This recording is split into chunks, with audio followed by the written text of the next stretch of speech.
우리는 이제 잠언서를 읽게 됐습니다. 성경 보시면서 먼저 기억해야 될 것, 성경을 통해서 하나님이 우리에게 계시하고자 하는 것이 무엇일까 살펴야 되겠죠. 우리가 가장 쉽게 이렇게 이해를 들 수 있는 게가 이제 십계명이죠. 십계명을 가지고서 뭘 우리에게 설명하려 주려고 그랬죠? 신약 성경에서 예수님은 말씀하세요. 하나님을 사랑하는 것이며 이웃을 사랑하는 것이다.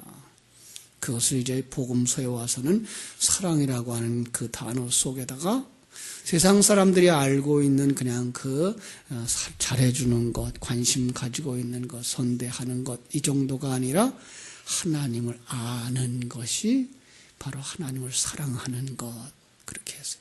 그 사랑하는 것을 이웃에게 전해 주어서 그도 구원받게 하는 것, 이것이 이웃사랑이라고 그랬어요.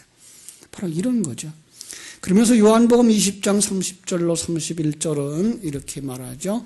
예수를 아는 것, 예수가 하나님의 아들 그리스도인 것을 알고 믿어 영생을 얻게 하는 것, 그게 바로 성경을 기록한 목적이라 그랬어요. 그런데 이사야서를 보거나 이사야가 받은 사명을 보거나 마태복음 13장을 통해서 예수님이 비유로 말씀하시는 그 이유에 대해서는 천국의 비밀이 아무에게나 허락된 것이 아니고 너희들에게만, 하나님의 선민, 하나님이 택하고 불러서 하나님의 눈이 열려진 사람에게만 허락되었다라고 말했어요. 여기에 비유라는 말을 파라볼레인데 그 파라볼레가 은유, 비유, 격언, 잠언의 뜻이 있어요. 그러니까 오늘 우리가 보는 잠언도 역시 뭐예요? 아무 사람에게나 다 알아들을 수 있도록 열려진 책이 아니고 신령한 눈이 열려진 자들, 하나님의 백성들만 알 수 있는 거라는 거죠. 그렇습니다. 성경은, 모든 성경이 다 그래요. 잠언만 그런 게 아니고 신약의 복음서까지도 영의 눈이 열린 사람에게 천국의 비밀이라는 것이고요. 그렇죠? 소경과 세상 사람들에게는 그 세상을 사는 지혜의 말이 된다는 거예요. 성경은 이래요. 그러나 세상 사람들이 보아도 논리에 맞게 되어져 있고 영의 눈이 열린 사람들이 보는 관점에서도 성경은 정확하게 말하는 책이에요. 그래서 참으로 하나님의 말씀인 거죠. 그렇습니다. 그러나 많은 사람들이 그냥 이 성경을 읽으면서 세상을 사는 지혜, 특별히 잠언서를 보면서 이건 세상을 사는 지혜. 그래서 많은 그 설교자들과 주석까지도 세상을 사는 지혜로 풀어내고 있어서 안타깝습니다. 참 우리는 그런 면에서 조금 더 열린 눈 가지고 성경을 통해서, 잠언서를 통해서 우리에게 무엇을 가르쳐 주는가 볼 수 있었으면 좋겠습니다. 대표적인 구절이 1장 7절이죠. 1장 7절과 9장 10절이에요. 1장 7절 제가 읽어드릴게요. 여호와를 경외하는 것이 지식의 근본이오늘 미련한 자는 지혜와 훈계를 멸시하느니라. 9장 10절이에요. 여호와를 경외하는 것이 지혜의 근본이요 거룩하신 이를 아는 것이 명철이니라. 그런데 우리가 성경을 보면서 이 지혜가라고 나와요. 지혜가 인격체화되어져 나와요. 그래서 이걸 갖다가 인격화했다 그러는데 사실은 지혜라고 하는 글자 속에다가 어떤 인격을 담아서 우리에게 주시고 있다는 거예요. 그래서 20절 한번 볼까요?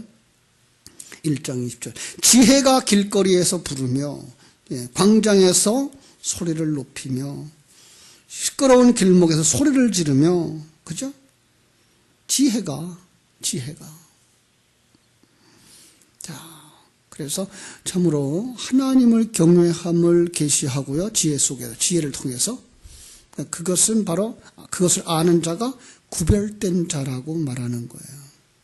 이렇게 볼 때, 잠언서도 역시 복음서구나라는 걸 알 수가 있습니다. 예수 그리스도를 통해서 하나님을 계시하고 하나님의 일하심을 계시하고 그것을 아는 자들에게 하나님의 구원받은 자라구나, 하나님의 은혜로 구원받은 자들이구나를 가르쳐주는 거예요. 이제 오늘 간단하게 1장을 한번 살펴보겠습니다. 1장 1절부터 6절까지가 잠언의 목적이에요. 잠언을 주신 목적이에요. 첫째 단어가 잠언이에요. 첫째 단어가 잠언. 마샬이라는 뜻인데 신약의 파라볼레라는 단어하고 똑같아요. 비유라는 말과 똑같아요. 비유가 뭐예요?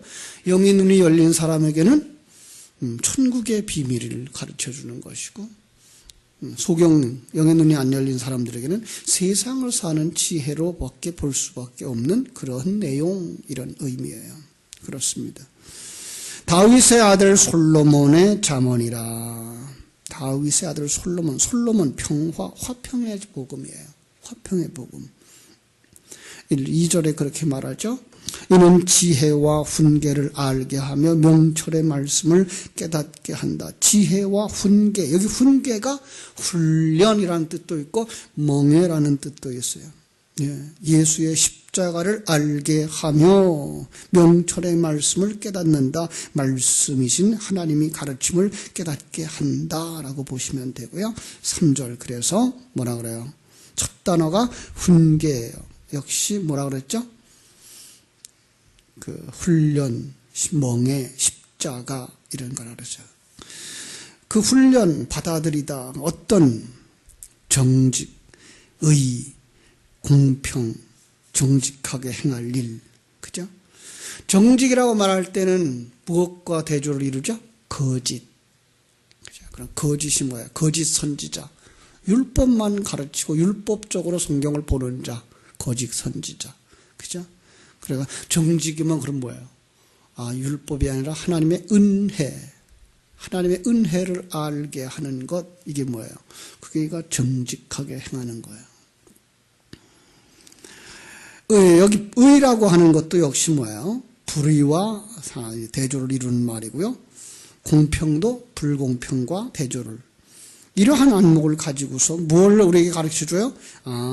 거짓이나 정직이나 불의나 의라고 하는 것들이 이런 안목을 가지고 하나님이 지워주신 멍에를 메고 훈련을 받게 하는 것이 잠언서구나. 지금 이 잠언의 목적을 이야기하고 있잖아요.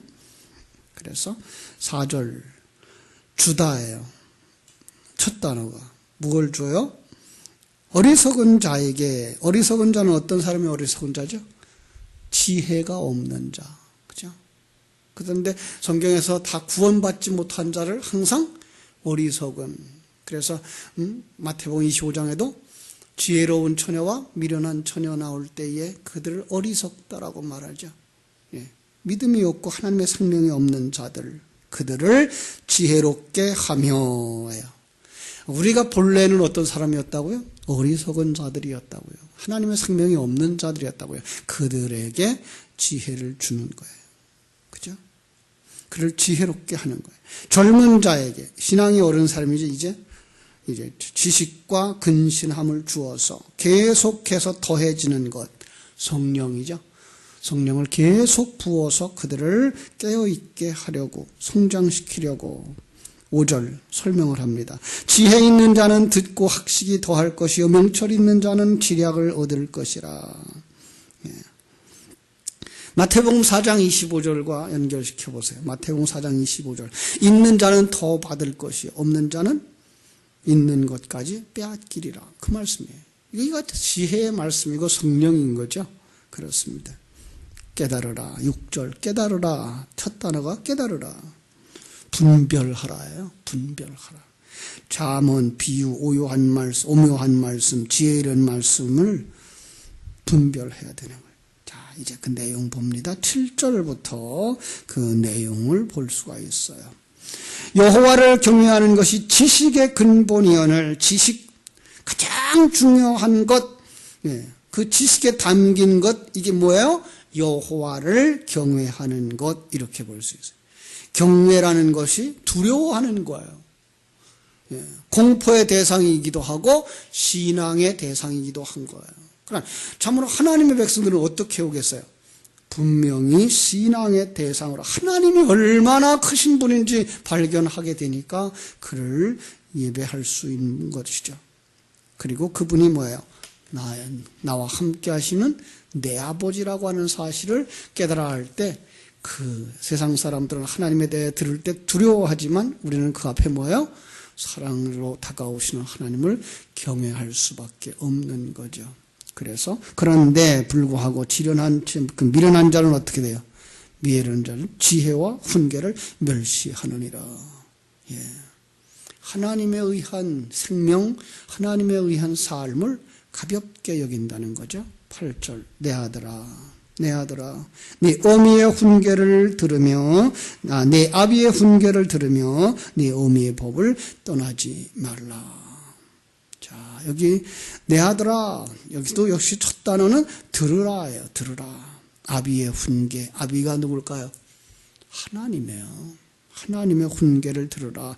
네 어미의 법, 너를 아들로 만들기 위하여 담아준 그릇, 율법에 담긴 진리의 내용, 그것을 어떻게 하라? 들으라. 떠나지 말라. 이는 네 머리에 아름다운 관이요 네 목에 금사슬이니라.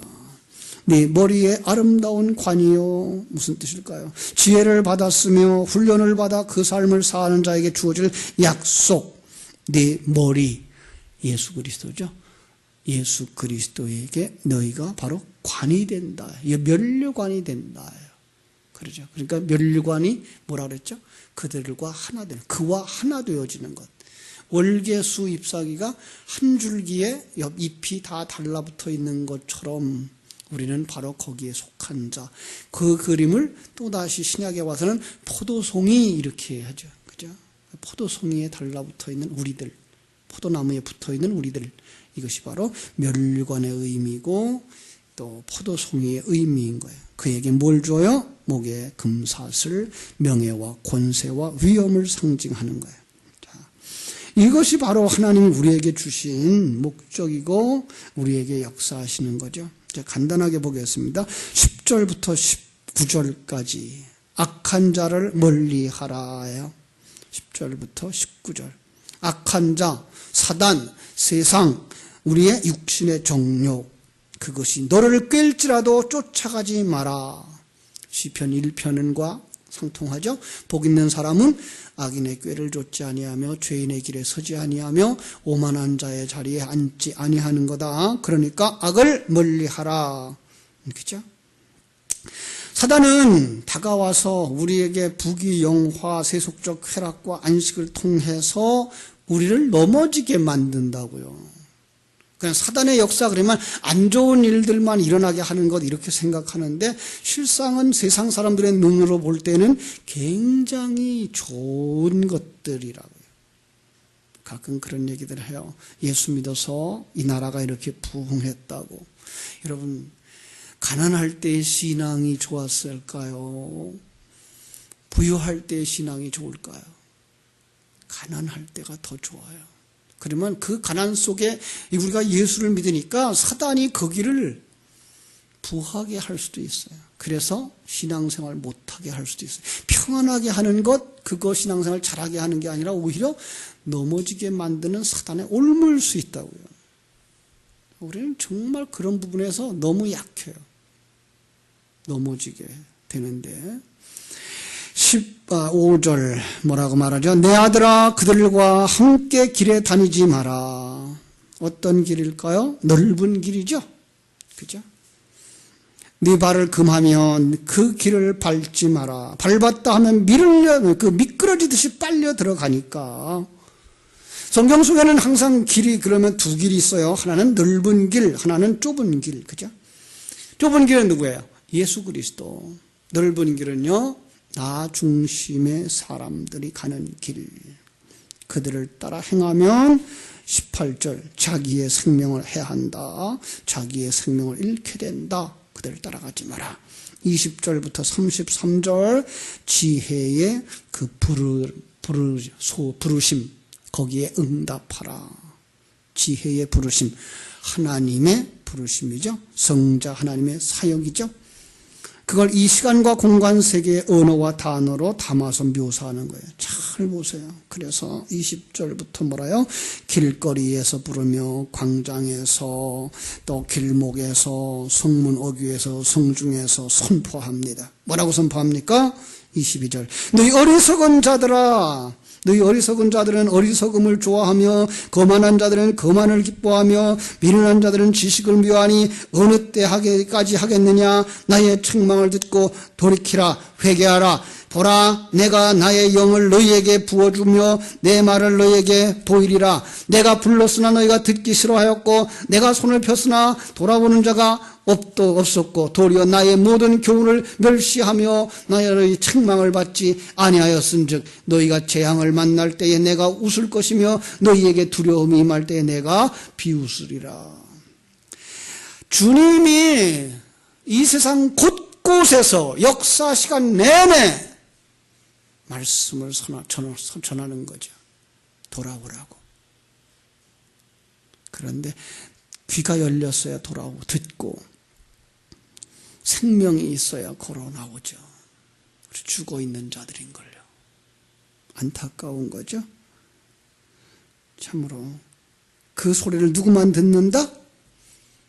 주일날 설교에서 말씀을 했어요. 그죠? 하나님의 택함 받은 자, 하나님이 함께 하사 기적이 일어났을 때 눈이 열려지고 귀가 열려져서 하나님의 소리를 듣게 된다라는 거예요. 자, 그래서 복 있는 사람은 그 하나님의 말씀을 사모하게 되어지고 복 있는 사람은 그 말씀을 주야로 묵상하게 되어지고 그 들은 지식이 생명이 되어져서 그를 하나님의 사람으로 만들어가는 거예요. 24절부터 25절 그렇지 않으면입니다. 24절 25절 그렇지 않으면 어디로 가요? 지옥으로 가는 거죠. 그렇죠? 26절 27절 재앙 저주 심판을 받을 것입니다. 그때에 기름 준비하지 아니한 5 처녀와 같이 돌아와서 문을 두드려도 난 네가 누군지 모른다고 할 것이라고 말씀합니다. 29절 30절 나를 미워하며 나의 교훈을 듣지 않아 하나님을 경외하지 않았으니까 결론은 31절로 33절입니다.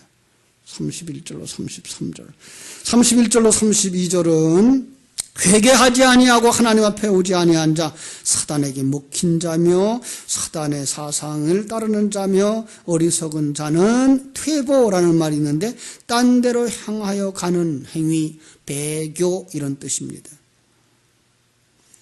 자기를 죽이는 거예요. 미련한 자들의 안일 거짓 평화 그죠? 자기들이 멸망하는 거예요.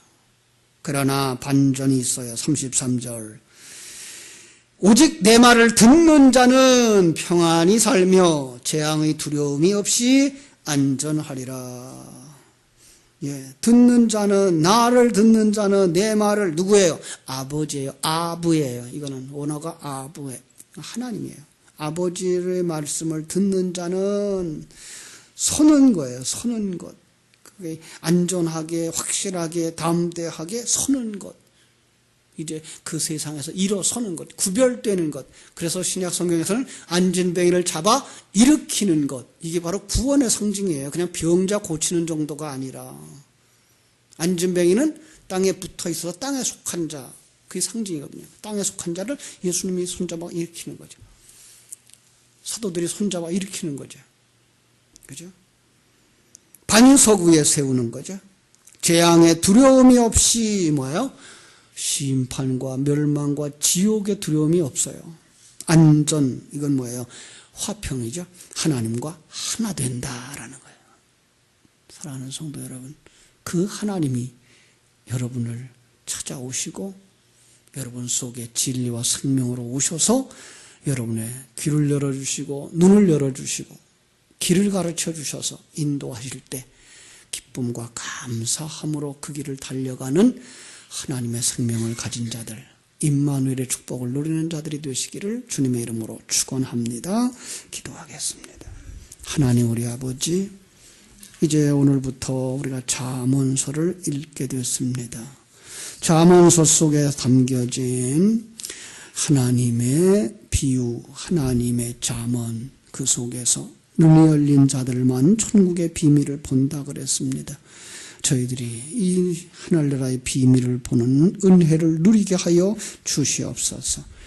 새벽에 들은 이 귀한 말씀을 하루 종일토록 묵상하여서 이 말씀이 지식으로 머물게 하지 마시고 생명이 되어져 이 생명의 말씀에 의한 삶을 살아낼 수 있는 실력자들, 하나님의 생명을 가진 성숙한 그리스도인으로 자라나게 하여 주시옵소서. 오늘 하루의 삶도 주님께 부탁드립니다. 일마다 때마다 시간마다 하나님이 나와 함께 하신다는 사실을 기억할 수 있게 해주시고 나를 지키시고 보호하시고 나를 하나님의 아들로 그리스도의 신부로 성전으로 만들어가고 계시다는 사실들을 인식하면서 기쁨과 감사 넘치는 하루를 살게 하여 주시옵소서. 예수님의 이름으로 기도하옵나이다. 아멘. 하늘에 계신 우리 아버지여, 이름이 거룩히 여김을 받으시오며 나라의 임하옵시며 뜻이 하늘에서 이룬 것 같이 땅에서도 이루어지이다. 오늘날 우리에게 일용할 양식을 주옵시고 우리가 우리에게 죄 지은 자를 사하여 준 것 같이 우리 죄를 사하여 주옵시고 우리를 시험에 들게 하지 마옵시고 다만 악에서 구하옵소서. 대개 나라와 권세와 영광이 아버지께 영원히 있사옵나이다. 아멘.